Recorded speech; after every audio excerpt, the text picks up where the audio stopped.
Bold leaders, no buzzwords, no BS. This is Mastering Workplace Culture, real talk on crafting workplace cultures that deliver results. Each episode, we go beyond corporate speak and talk with leaders who've actually done it. Those who've faced breakdowns, made bold moves, and built organizations where respect and results carry equal weight. If you're ready to challenge assumptions, gain actionable inspiration from proven mentors, and build a workplace culture that actually works, this podcast is for you. All right, welcome everybody to another episode of Mastering Workplace Culture. Our special guest today is Katelyn Taylor. She is the Director of Marketing and Communications at Boise State University. She has 10 years of dedicated experience in higher education, 6 of those in leadership. She is actively developing her expertise in building resilient, high-performing teams, specifically by aligning team values with daily behaviors. She brings a powerful, real-world success story to the topic of work culture, having led her team through a period of cultural decline, her word, and significant change. Katelyn and her team successfully rebuilt their culture from the ground up and are now thriving. Her unique perspective offers practical, actionable advice on transforming a struggling team into a values-driven, high-performing unit. Welcome, Katelyn. Thank you for having me. So glad to be here. We are so excited to learn your perspective. You reached out to us a couple of years ago, I think. It might, in all of our minds, seem like it took longer, but it really didn't. And we're going to learn from you your perspective of kind of the dynamics of the team in advance of you deciding there's got to be a better way. And so let's kind of start there. Let me, if I can, open and say 18 months ago, maybe even 20 months ago, what big red flags were waving that led you to be confident that you had a significant team culture issue? Yeah. Thanks, Chris. My team has grown pretty rapidly. And I think during that growth, there was, feeling overwhelmed, feeling stressed. And what I was noticing is that overwhelm was coming out in interpersonal relationships. So instead of frustration necessarily with the tasks ahead of them, with the work, it was frustration with one another. And that was causing some real ugliness in our team culture. There were cliques that were starting to form. So people were banding together and saying, well, we're doing the most work. What are they doing over there? This real judgmental space. And it was palpable. It wasn't just a sense of it. It was, as we went into team conversations, snippiness or cattiness. There was a little bit of, gossip around the team. And it just wasn't a comfortable place for anyone. It was really affecting our actual outputs. Our quality was lower. Our timelines were absolutely shot. We could not get something out the door on time to save our lives at this point. And it's because we were all swirling in just this mud of this really poor culture, our feelings about one another, our feelings about our work. And no one really wanted to be there. And that was pretty clear. And as we were continuing to grow at such a rapid pace, I couldn't tolerate not performing. As the boss, it's my job to make sure that we were hitting our targets, we're keeping our clients happy, and we weren't doing any of that. But also, I wanted to retain really talented team members, and people were leaving my team who brought incredible talent, incredible perspective, so much hunger and drive and passion for the work they were doing, but just could not stand being on the team because of the culture. And so those flags were all waving. I was stressed out of my mind personally as the leader of the team, trying to figure out, what do I do about this? These are professionals. These are adults. They shouldn't be gossiping and acting like, school bullies even. And yet they were. Kind of the middle school thing. Well, you were kind enough to help us understand that you didn't sit and stew. You had been working and grabbing some resources there on campus and even off campus to attempt to create some agreements that might reduce the frustration, reduce the disconnects between the humans. And one of them was the team charter that you had done, which we really appreciated, but it may not have had as strong a positive impact as you were expecting. So talk a little bit about that, if you would. Absolutely. So our team had developed a team charter, and it was created when my team looked a lot different. So not a lot of the same team members were still on the team. There were a lot of aspirational phrases on there about unity, collaboration, respect that didn't have a shared understanding. So if we were using the term, it might mean something to me. What does respect look like? And that might look completely different to another team member. And if that team member came in later and they were showing up to a team that had infighting, that was just nasty in its culture, respect didn't actually feel like something real. It was totally aspirational. So this team charter existed.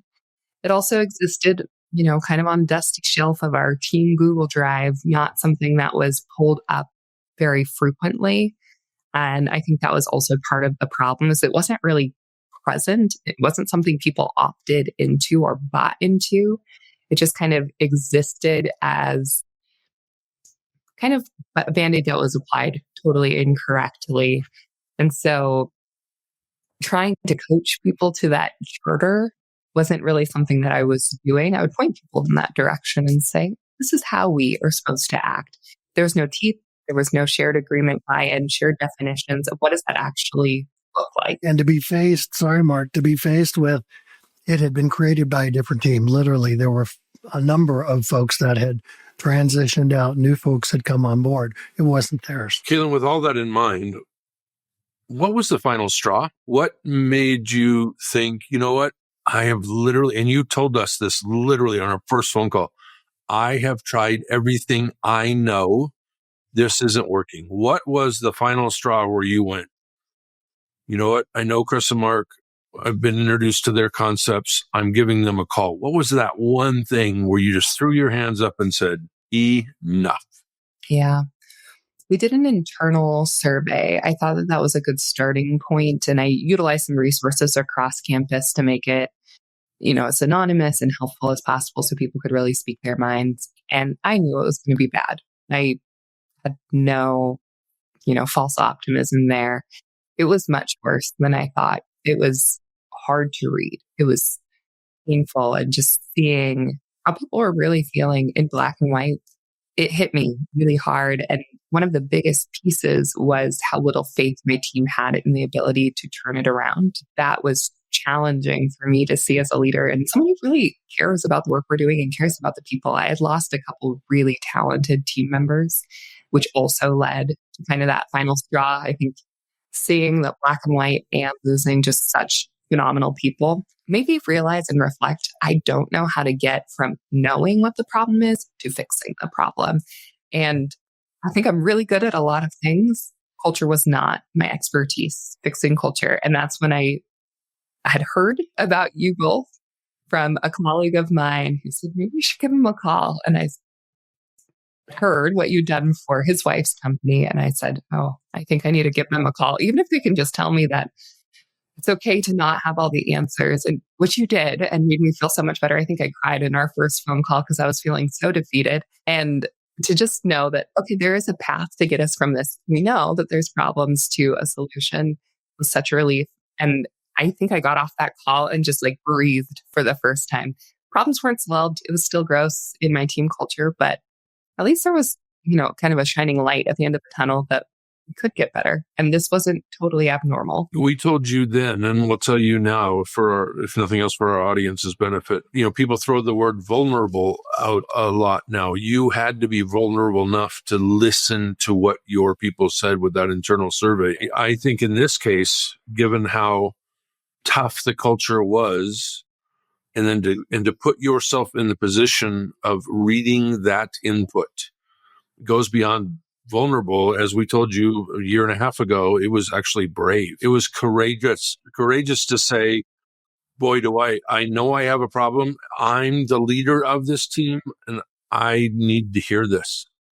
And Chris and I will share with you and everybody else, that is not a common trait among leaders now. Nobody wants to let themselves be that open And it was your final straw, I guess. It was, Chris, how much would it help us in our work if all leaders were that brave? It would be phenomenal. And and our listeners know that very often, if senior leaders are willing to ask and open up to hear people's actual perspectives, and it's as difficult as your feedback was, many leaders choose to discount it. The other side of that is they ignore it.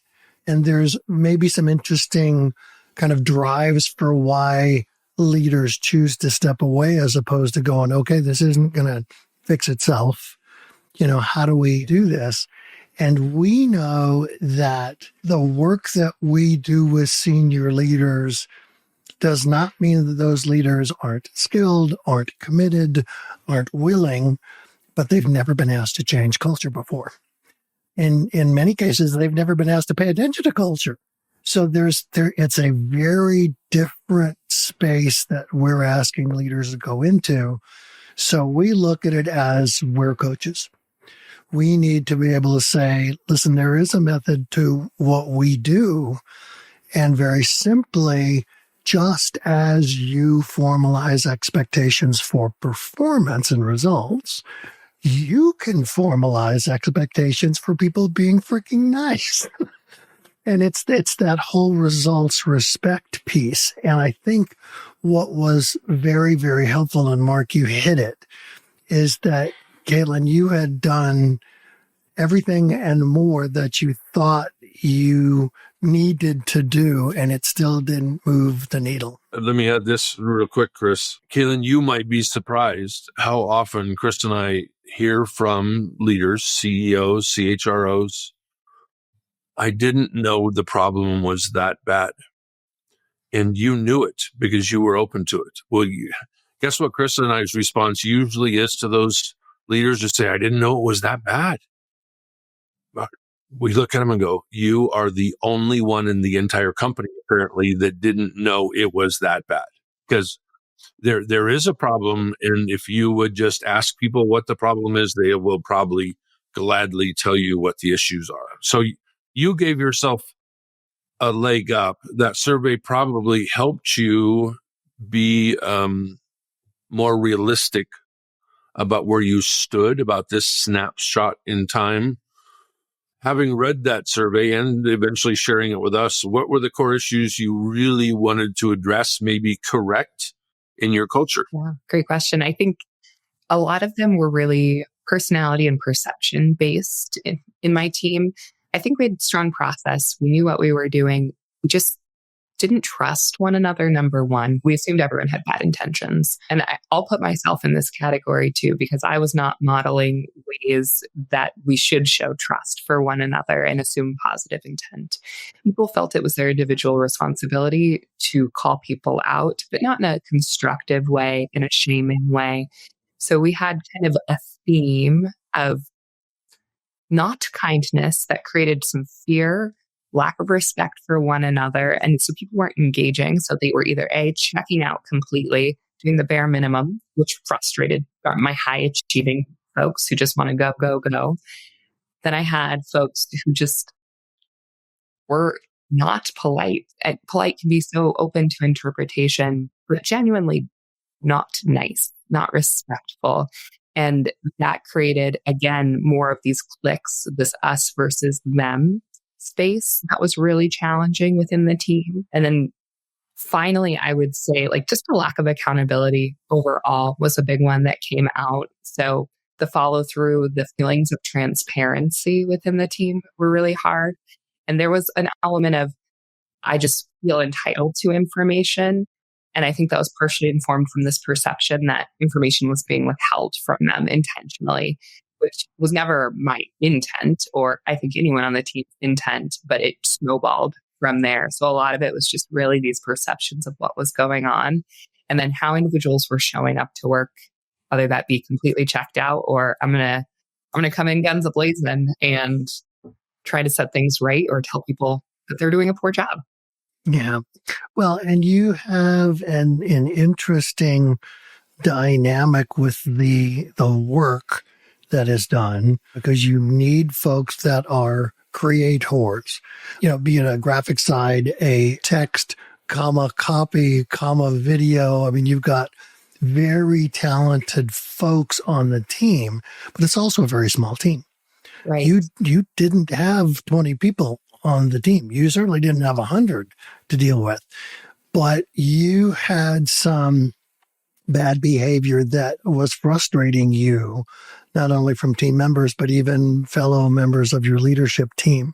So I know that was a burning desire of yours as well to resolve that. Unifying my leadership team, I didn't realize how big of a deal that was until we initially just started digging in and seeing that the fracturing that was happening at the leadership level, we weren't all on the same page. We weren't moving in the same direction. And it was encouraging more of that fracturing of my team's behavior and culture. And they could shop around for different answers or perspectives. And that really was a poison overall in our team. And we just never came to this space where we agreed we need to be a united front in how we lead together. Well, and you get one of the pieces that you underscored was, the personality basis of some of the bad behavior and frustrating behavior. And again, you've got high performers, very, very driven.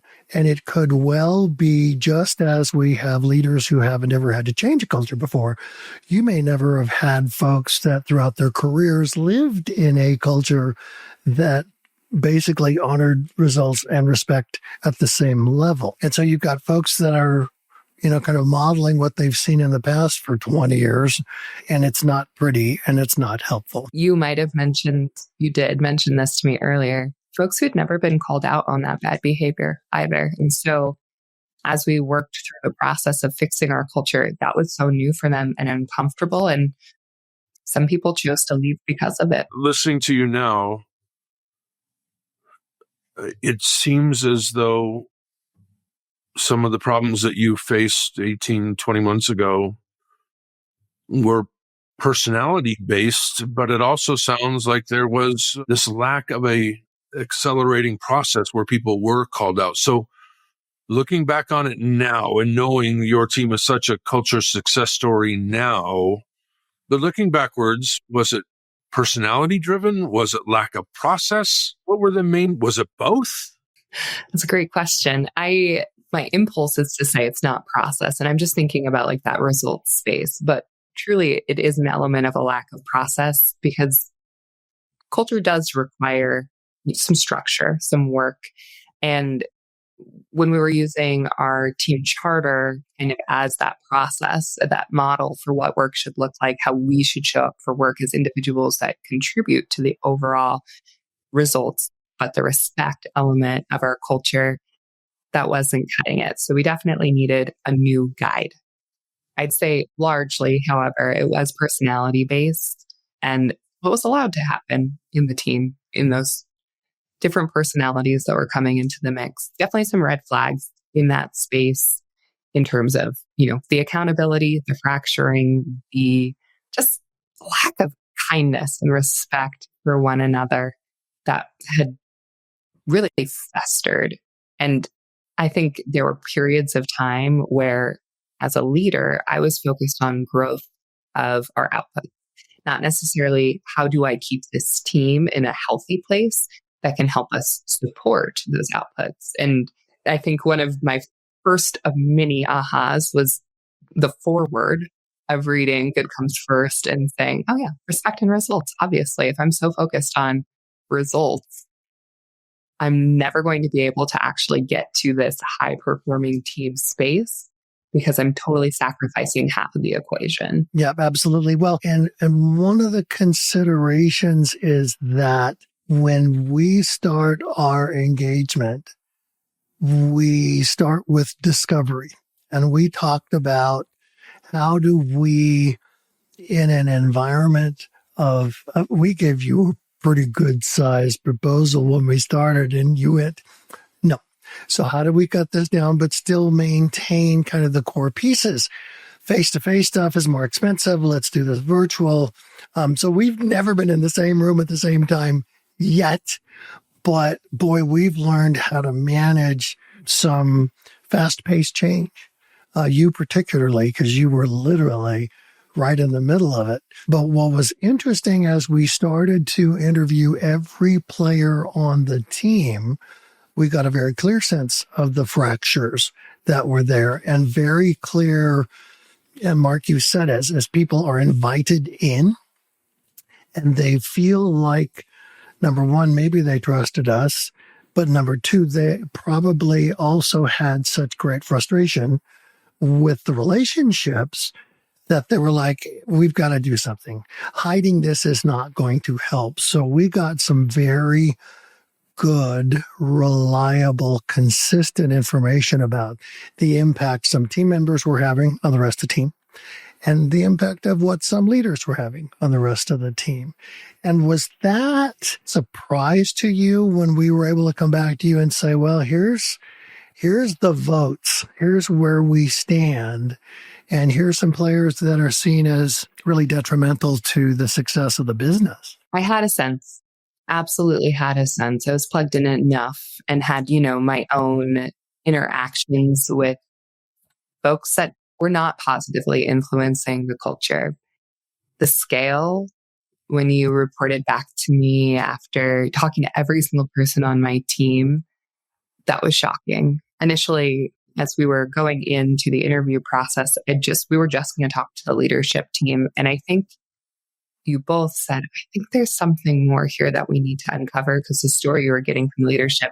No, I was telling you, man, I think everything's on fire right now. There are problems here. And then some folks were saying, you're a really high performing, great team. It's fine. But getting to chat with the full team, you were able to say, oh, there is. It's very clear places that I can point to now. And I think how quickly it came into focus, how clear it was that there are overarching issues and there are very specific individual contributors to those issues that shocked me and was also kind of that confirmation, that validation I needed, that my hunch or my personal feelings weren't just, myself being sensitive or other people's, gossip or tattletale behavior. There was a big problem that needed to be addressed, and it needed to be addressed decisively in a way that I hadn't quite had that confidence or the data, I would say, to make the decisions that I needed to. We're hinting around at this, but there was a personality on your team that was causing friction. And hence the need to be decisive and bold in your decisions as a leader. I wonder if once those decisions were made, I wonder if that's when your team went, okay, well, we did individually talk to Chris and Mark, and Katelyn has certainly told us how important this is to her, but we're not seeing it yet. Yeah. Was that decisive, bold action that you took? Was that when people went, holy crap, Katelyn is really serious about this, and we are going to change, and we are going to be held accountable for how we treat each other? Was it that, or was it a combination of things? Was it something else that everybody went, man, we're doing this? That was definitely a wake-up call, I think, for my whole team, that I'm not just talking, which was huge because I think there was low trust in me because I hadn't been able to solve the problem. I had been able to get everyone to talk about the problem. And I think in the talking, everyone's frustration had been heightened over and over again without me being able to fix the issue, which I know now was not mine alone to fix. But being more decisive, and here's what comes next. Here's how we are going to bridge the frustration and the personality issues with, changing up the structure of our team. Some people elected to leave because they weren't happy, with the feedback about overall how they were showing up to the team and how that was impacting others and how that was a real barrier to us being successful in the results section, but also in the respect space. There was no moving forward in a positive way where we could heal as a team, where we could move forward as a team, where we could get to this place where we're really valuing, good together, doing good work, but being good people in a place where we like to show up. People were not enjoying working, being in this job. It was really clear. And so letting those changes that needed to happen, I think really showed my commitment as the leader and helped others kind of fall in line too. We are making changes. We're not just talking anymore. If I can add, I think one of the pieces that was very helpful, and you talked about structure. This culture, if it's going to work, needs to literally emphasize respect first, and then talent, application of skills, cooperative problem solving, etc., becomes much, much simpler, much more accelerated. So it's there's a bit of, we're not talking about the problem anymore. We're actually beginning, and this is you. And boy, we kind of handed you the baton really big time because you were there every day. And we needed you to be able to coach to respect as much as you were coaching to results. And it seems like there was a shift when we worked with you to help. Well, let's formalize your ideal culture. What values make sense? You had some from the team charter. Well, cool, let's grab those. But those were much more aspirational as opposed to we need measurable behaviors, and then everyone's going to be measured. Is going to get feedback on to what degree you are actually now living these rules. And I think you've said it more than once. There were some folks who opted out. And Mark and I look at that as positive attrition, because if they're never going to align, then it's just going to be, a battle every minute with them anyway. And you had two things, I think, that really did accelerate people going, oh, she's really serious. The announcements and the shift to, we're going to be very, very clear about what respect means in this house. Is that what you were seeing as well? Absolutely. So we went through the process of creating definitions for these values as part of our organizational constitution. One of the solutions you led me through as the leader of the team, and being able to understand the different interpretations that each of us had of what respect looks like, and moving that to, okay, this is a named behavior. I will let someone finish speaking before I share my opinion. I will, or I do, I'm sorry, not, yeah, that's good. I do it now. I do it right now. Right. Want myself there. Was such a good opportunity. We got buy-in while we did present to the team, like, here's the ideas we have of what these behaviors look like. This is what we are going to be moving forward with as our structural element of what culture is on our team.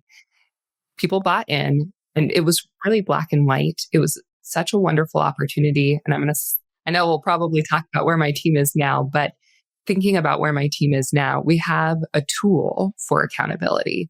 I can say, this behavior seems really out of alignment with how we've described respect. What do you think?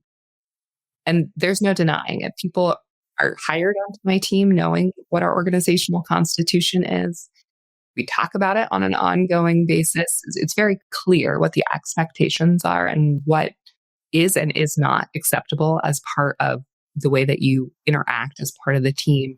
And so now everyone has the same language. It's not my interpretation of, I felt that was disrespectful. It is, no, we said respect is this, and you're not doing this. And that has been massive. It's just such a big structural change for the way that we work together. Well, and if I can, Mark, I'm sorry, let me jump in, because one of the pieces that Mark and I were very grateful to see is that you began to look at the attrition as, okay, that's their choice.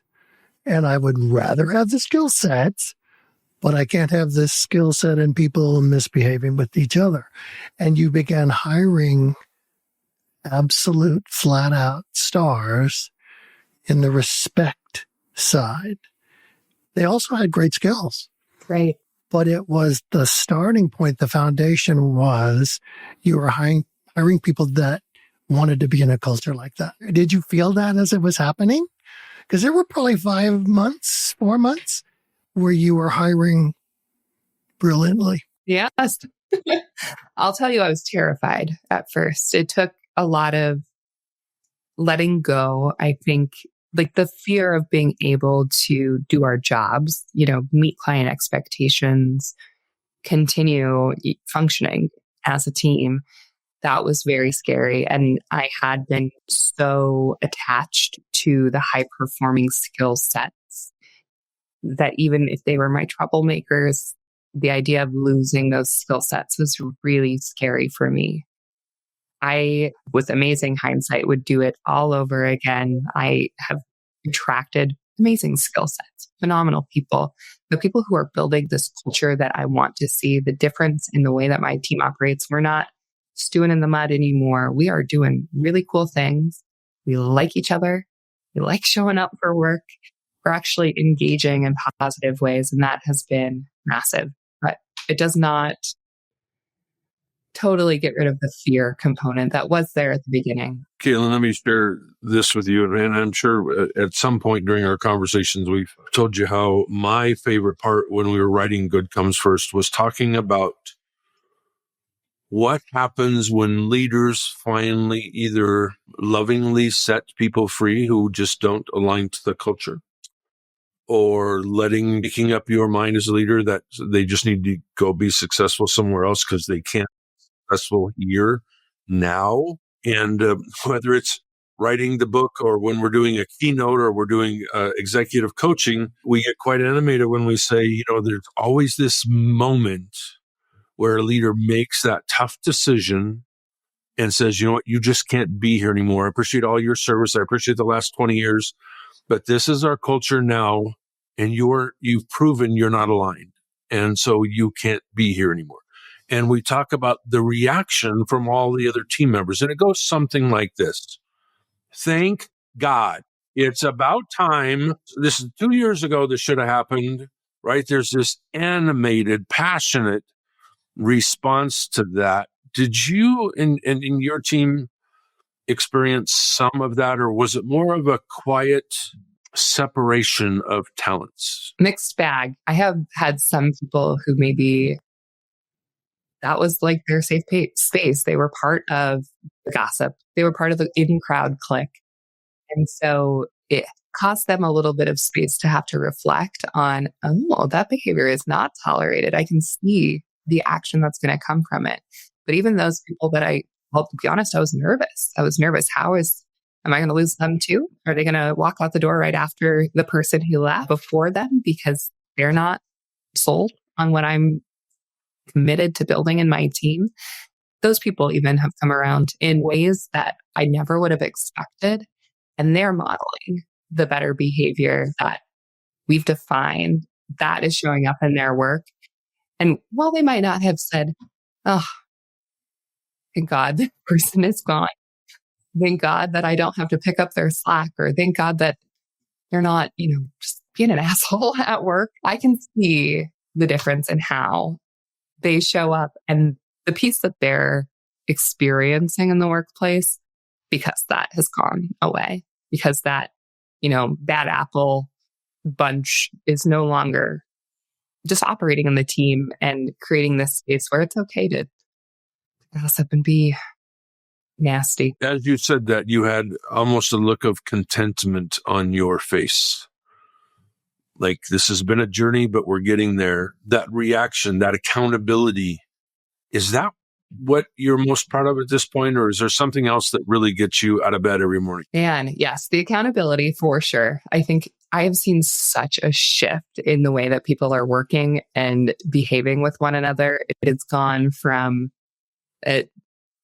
not liking each other, obviously. We do this fun thing where we check in on our group chats every morning. We work remotely, primarily. Now people are posting like gifts and recipes. We have sub-channels for their dog photos, for kids' Halloween costumes, for the cool movies people are watching. People are engaging actively. We don't have to be best friends. That's totally fine. We're coworkers, but people want to share the silly gift that they saw this morning. People want to say, look at the Halloween costume I made my son. Doesn't he look awesome? And that has been super cool. So that accountability for the ways that they were acting before, and the accountability for being part of the solution, building this culture that we are wanting going forward. More than anything, and I was reflecting on this recently, I'm really proud of my team's resilience. There are some folks on my team who've been here 8, 9 years, also in kind of a longer stint, and they've seen the waves of change through my team. I have some people, obviously a newer bunch of people on my team, but through the real thick of poor culture, through the painfulness of admitting where we were going wrong and the intentionality that it took to make change, the team has been really resilient through it, and they've been committed to the change as well. And that, as a human, makes me really excited to work with these people. Like, they're on board. They see the better and they want to chase that better with me. And it makes my job a lot easier. I feel like I'm not alone in trying to find the solution. I think that was really hard for me in the beginning. It felt really lonely, and it felt like I was carrying all the weight in trying to fix the problem of my team culture. But I have peers that are willing to jump in with me, and they have been so resilient. They're willing to let go of legacy. Like, it's part of our story. We can't ever forget it, but it's not something that we have to bring into every interaction anymore. We can say that was that, and we're moving forward, and we're going to move forward in a really positive, strong, intentional way. Well, and I want to add one of the coolest things that you shared with us a couple of months ago, because you were so excited at how the team had evolved. And again, new players plugging in perfectly, but then amplifying. This is the reason why we work together here, and we're helping professionals get higher ed however they can in the midst of these full-time jobs and whatnot. But you mentioned that your partners on campus have seen how differently your team operates, and they're kind of impressed and they're kind of curious. You said your boss is, I think the word you used were blown away at the transition that the team has made over the last year. And that, I think, is something you definitely should be proud of. Yes, it's so validating because I'm living it, and I'm seeing this change so intimately in all of my daily interactions. I'm hearing it from my team members, but for other people without me, and I've done my fair share of saying, this is the cool thing that I'm focused on right now. But people who haven't heard me say that have mentioned, like, your team just works so well together. Your team is so great to work with. And I was not hearing that before, and I'm hearing it so frequently. I've actually had a couple different teams on campus ask, how do I do what you just did to your team? And that has been so, so cool because, well, I can point them at least to the book. I can share whatever resources, depending like what they have available to commit, because it is a commitment. Changing your culture is not a side duty. Like, this has been my primary focus for the last 18 plus months, probably for the last 2.5 years to be more accurate. And talking to people about like that lift that it takes, sometimes people are a little more nervous about, do they feel like they can justify putting all their eggs in that basket? But they see it and they're curious and they want to know more. And that, it just feels so good. I appreciate when you introduced me, I'm really actively trying to figure out how to build and maintain this culture. And if there's ways that I can share that with others, I would love to do so, because it has changed the game for me completely. Katelyn, looking back and knowing, as we've already said once, that your team's transformation is a culture success story, and not every culture becomes that. Sometimes when leaders try and change culture, it becomes even more toxic, and then they end up stopping the process right in the middle, right when it had a chance of getting better, because it just got so hard. So with that in mind, let me, two-part question. What would you have done differently throughout this whole process? And two, what will you focus on, you and your team? What will you focus on in the weeks and months ahead to maintain this momentum that you've gained? Not being afraid of making really hard decisions. I think that is the biggest thing that I've learned. I talked about the fear already, but it is scary to make some of these calls and think about all the what ifs. But I made the right calls as a leader, and it has changed everything. And I think that is if I could give myself that advice, make the hard decisions because it is going to be worth it. If that means losing great talent, you might have to lose talent, but that is going to be okay. It's going to be fine in the long run. I wish I'd made those decisions earlier. Tolerating the bad behavior was me supporting the bad behavior. And I think that's where a lot of my team lost faith in me. And that's really hard to rebuild. While I think we're in a totally different place, I'm still rebuilding. Like I have to model every single day that I'm not going to tolerate the junk anymore. Yeah. And I think going forward, what are we going to do? I think the accountability model has been something that I talk about all the time with my team. How am I coaching to these behaviors?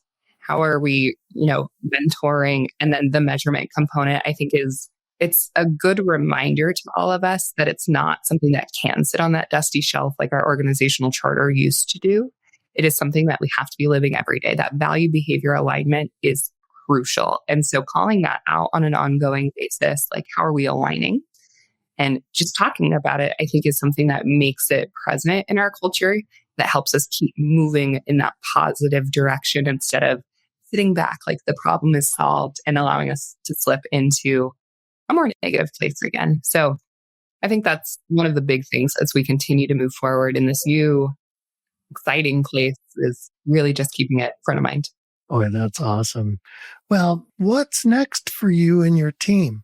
Is your team's expectations of you constantly evolving? I mean, one of the things you just described with the measurement of valued behaviors alignment means people are quite willing to dive into that judgmental space of, boy, that was really cool. That modeled our accountability, value, that kind of thing. But what's next? Yeah, we definitely have created more structure for people to judge in an appropriate way. Yeah. And I have to model. So as my team moves forward, we are really focusing on kind of that next wave. We have a strategy, of course, on how we support. Mostly we work in online education, so promoting online education and really allowing folks who may not have as traditional experiences. Maybe they need online for flexibility because of where they live or timing commitments, etc. How do we align our strategy around our marketing approach to promoting online education in a way that's not just results focused, but that we're also combining with the lessons that we've learned about respect? So we're going into this next wave of really holistically culture, and the work that we've done doesn't sit here. It's ingrained in absolutely everything. So it's kind of an evolving process. It's not an all at once. We still are, working and settling into really building the respect element of the way that we work as a team. But I want it to be part of our full picture so it doesn't feel like an add-on. It is truly a part of the full work that we're doing. So that's where we're headed next. I think it'll be an exciting chapter. Our strategy has evolved quite a bit in multiple years. And this is just the next evolution as we've learned as a team, what we need to be the best. Katelyn, you mentioned earlier that your organizational constitution, your defined values have become such a big part of your hiring, and I'm going to assume onboarding process. Yes. Where we're not just asking generic questions like, can you do the job? Metaphorically, can you do the job? What are your skill sets? Going over the resume, but actually sitting down with those valued behaviors and saying, does this sound like the kind of culture where you would fit well? And all the follow-up questions that would come with that. Can you imagine now hiring any other way? No, not at all. I think setting that tone from when we offer interviews, we send a copy of the organizational constitution with interview invitations. So I want people to be able to know this is what we're about. This is what you're going to be expected. So you're going to have to do these job duties described in, that normal format. But this is also an expectation of anyone that I'm going to hire onto this team. This is the way that we work. Having to find out that people aren't going to align is not really an option. It's not a place that I want my leaders, myself, to spend our time trying to figure out how to pull someone into this culture when they can say this isn't for me right at the onset. And people are, the coolest thing is how excited candidates have been that we share that up front. They know what we value and that culture is going to be a massive part of their job. And that excitement, the way that they ask us questions back about our organizational constitution, that's such a good indicator for me. This is going to be a person not only can do wonderful work, but it's going to be wonderful to work with. And that's huge. That's fantastic. And it really is a testament to you and the team. It's been a huge evolution for you all that it really is such for Mark and me. We realize that we're not on, we're not sitting on your floor. We're not sitting in your Zoom meetings with your teams from their remote spots working. You've got to drive it, and you're doing a remarkable job of it. And it really is a testament to your commitment to having respect to be equally important as results in your culture. If you don't mind, Chris, I'll add on to that. I have loved watching your fellow members of your leadership team become culture champions as you have. And so they're obviously involved with the hiring and the onboarding and the training and their subcultures. It's been really fun to watch them embrace this whole thing as you have. I feel so fortunate. They have been amazing. The partnership that I've gotten from them and their eagerness to model, they are sharing tips about how they're mentoring or coaching their team members, which is not something that we did before. We were kind of all maybe a little wary of one another. And now they're so excited because we have this shared space that we're building together. And so they're working with one another. I'm so fortunate. I've got incredible leaders on my team, and they have embraced this process. At first, I kind of pushed it on everyone, but they're right there with me, driving culture. And I'm so grateful for the work that they're doing. And I don't think you'd have had the traction without them coming along and then, being a banner carrier for the ideal culture. Yeah, it's been a big lesson that I can't do this alone. And fortunately, I don't have to. No, you don't have to at all. One more follow-up question, if you don't mind, Katelyn and Chris, of course. You had mentioned that process going through it had changed not just your team, but you personally. And so I want to expand on that a little bit. When we first met you, you were pretty darn frustrated. Not necessarily with your team, but with the process, with this problem you didn't know how to fix. And you mentioned to us way back then, it's hard to go home at night. It's affecting my sleep. It's affecting my, wanting to get out of bed. What's different for you personally now? I was in a really rough space because I felt like this was something I should know how to do as a leader. And that was challenging. Definitely was affecting me. It was constant in my world. It was affecting all elements of my life. It was affecting my marriage, coming home every day just mad because I couldn't figure this out. And I didn't like the way that work was going. Now, fortunately, I'm much better at leaving the work at the end of my work day. And I think it's because the emotional space of just holding so much of that baggage is gone. I'm not that I've completely unlocked everything. I know I have so much more that I'm going to continue to learn, but I don't have to continue to puzzle. It's not a problem that is ever present for me.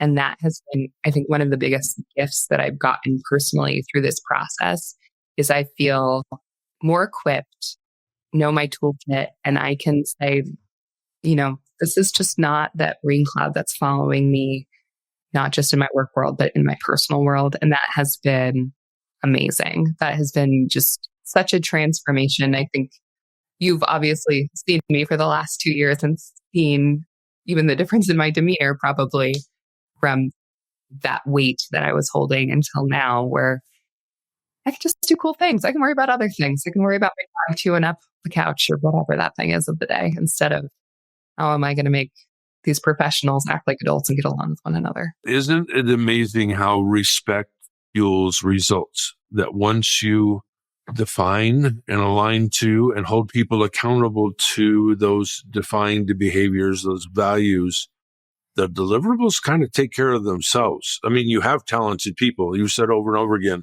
And even from day one, you said, I don't want to lose these people. They're good at what they do. Well, now no, because you're all on the same page, you can just go let them do what they do. Yes. That's got to feel good. It feels so good. It feels amazing. We're not spinning all the time. We're just doing cool things. We've been able to bring on pilots of things that we never dreamed we'd be able to do just because we have this free time and free space. And it's huge. Yep, that is huge. Well, I have to tell you, this week, as we are talking to guests to come with this podcast, we were on a call yesterday with a longtime client. We're, 6-7 years in with this company. And we were talking to Dave, the CEO, and kind of asking a bit about what questions should we focus upon, just as we did with you a few weeks back.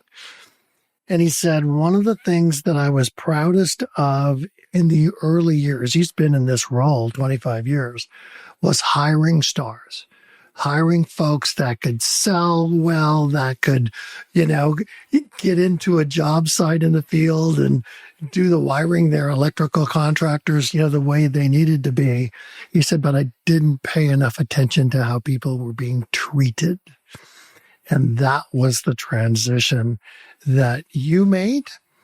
And it was the transition that he has definitely made. They just did an ESOP with this company. So now all these 200 folks are co-owners of the company, which is, Dave says it was much more paperwork than he ever imagined would be the case. But it's just a very similar grounding. That is, that respect is maybe more important than results. And that'll all work out in the end. Yes. Well, and you're a shining example of that, Katelyn. And we can't thank you enough for coming on here, telling us and our audience your culture story.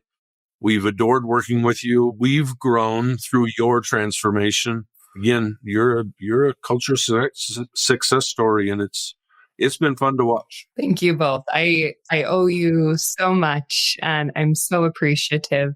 I sing your praises pretty frequently, so I just want you to know that I'm honored to have had this chance to speak to our incredible experience together. So thank you.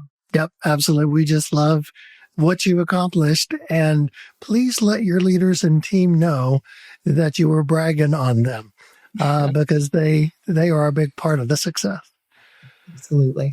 Well, we are coming to the end of our promised time, and we hope our listeners have enjoyed this opportunity to learn from you, Katelyn, and we're so excited about what's to come. Mark, what else? I think again, Katelyn, I see you guys as just a beacon of light, and it's been fun to watch. It's been, I think, Chris, back to those first initial interviews where people from Katelyn's team, from your team, Katelyn, stared at us like we were the Bobs from Office Space. Like literally, took an hour-long interview with each one of them, and it took 20 minutes for them to finally even, some of them to even smile. It was like, no, I'm just going to be guarded. I don't want to say the wrong things. I don't want to do anything stupid. And to see how far you've come since then is just amazing. So, well, very, very well done. Thank you. Thank you. Well, thank you all for hanging in and listening. I know this was an inspiring story, and we hope you will tune in again for episode 3 and 4 and 5, etc. of Mastering Workplace Culture. Again, Katelyn, thank you so much for sharing your story today. This has been Mastering Workplace Culture. No jargon, no corporate fairy tales, just leaders who show their scars and celebrate their wins. Do something with what you heard today. Subscribe, share, take action. Creating a culture that equally values respect and results is your responsibility. Go own it. When you're ready to make that happen, we're here to help. We'll catch you in the next episode of Mastering Workplace Culture.